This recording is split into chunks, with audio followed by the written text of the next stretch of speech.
Torah that had come down from Allah had prohibited riba. But they changed it, and the Torah now says, in as many words, that it is haram for a Jew to lend money on interest to another Jew.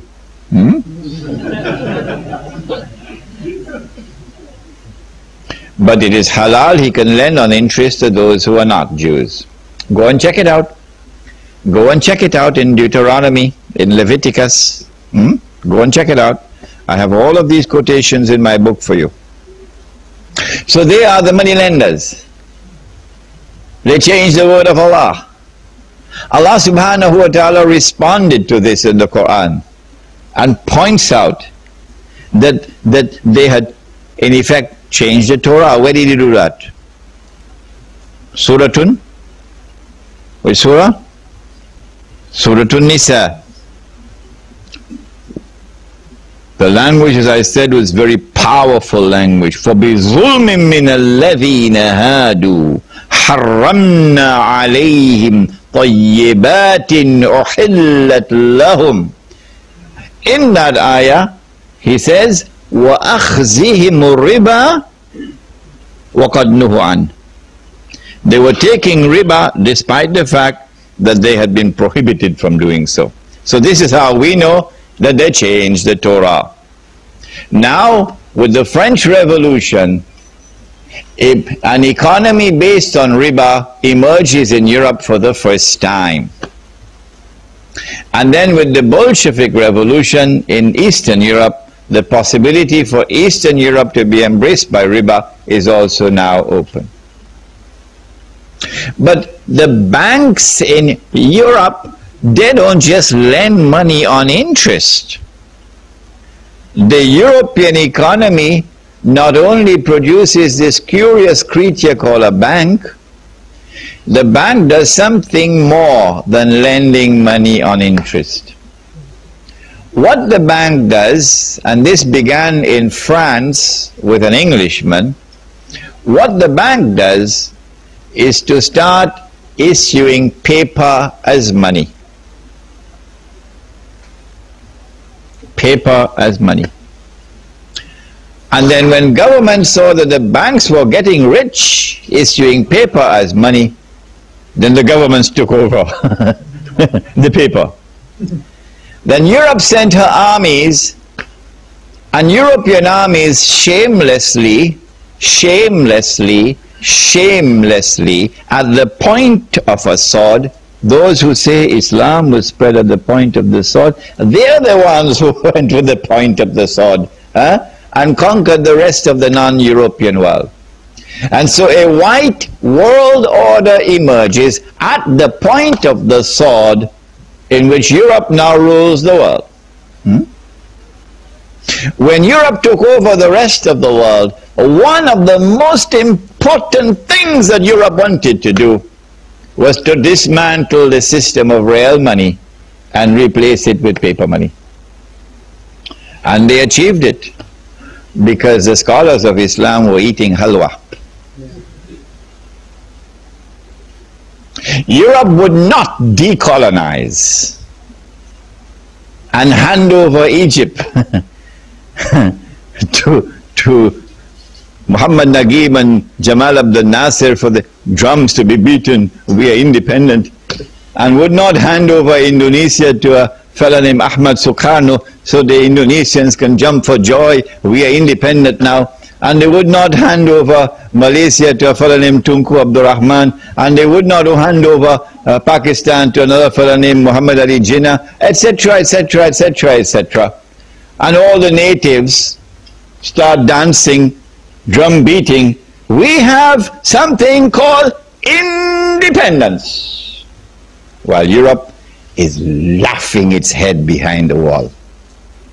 Look at them, blind like bats. Europe would not decolonize until Europe was ensured that a new financial system was in place, in which real money was now replaced by paper money. At the beginning, when paper money was introduced, it was redeemable for gold. What does redeemable mean? Yes, exchange.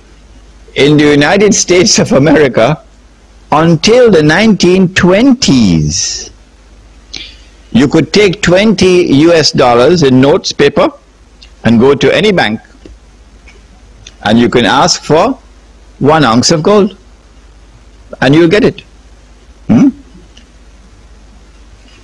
If a man wants to cut your throat, he won't be so silly as to show you the sword, the knife. He has to hide the knife first, all right? Get you to come close. So when paper money was introduced, it was redeemable in gold. And the banks that issued the paper money and the governments that issued the paper money, they gave their word that this is the value of the paper. And they even print on the paper, guess what they printed? In God we trust. Let me show you. Here is a US dollar note, and you can come and see it with your own eyes if you want. It says, in God we trust. In other words, when we give our word to you that 20 American dollars is equivalent to 1 ounce of gold, our word is as good and as solid as the word of God himself. But in 1933, something strange happened that should have caused our ulama to stop eating halwa. Uncle Sam was broke. So guess what Uncle Sam did?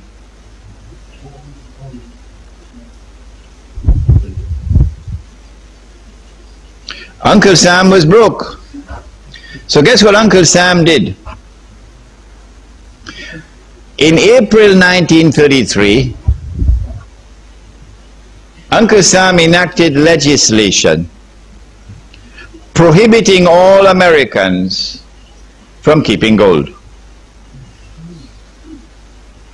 You have to return any gold that you have, not jewelry. Jewelry you can keep. Any gold that you have as coins or as bullion to Uncle Sam, and he will give you paper. And you have to trust in God that Uncle Sam's word is as good as the word of God. So all of America gave their gold to Uncle Sam, meaning the US government. If they caught you with gold after a certain date, then you could be fined 10,000 US dollars and spend 6 months as a guest of Uncle Sam in one of his prisons. So all of America went and gave their gold and took the paper. After Uncle Sam had collected all the gold, guess what he did? He gave his word, but he changed his word. This is called values. These are the people who today rule the world. They gave their word and they broke their word. Uncle Sam changed the price of gold from $20 an ounce of gold to $35 an ounce of gold. The American people woke up that morning and said, our own government ripped us off. Yes, it was your own government that ripped you off. And then Uncle Sam made it known, you better come back and buy your gold quick before I change the price again. So the American people had to go and buy back their gold from Uncle Sam at $35 an ounce. And in the process, Uncle Sam ripped off the American people of almost half of their wealth. The Prophet said, sallallahu ta'ala alayhi wasallam, this transaction is one based on deception, through which you get a profit to which you are not entitled. The Prophet alayhi salatu wasalam described this as